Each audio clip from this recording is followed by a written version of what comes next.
If you like this video, don't forget to subscribe, like, share, and comment.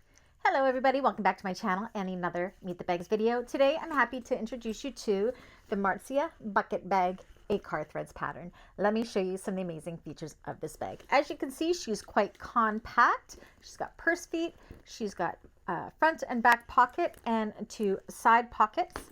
On the inside, she's quite roomy for a little bag. We have a zipper pocket and 2 slip pockets.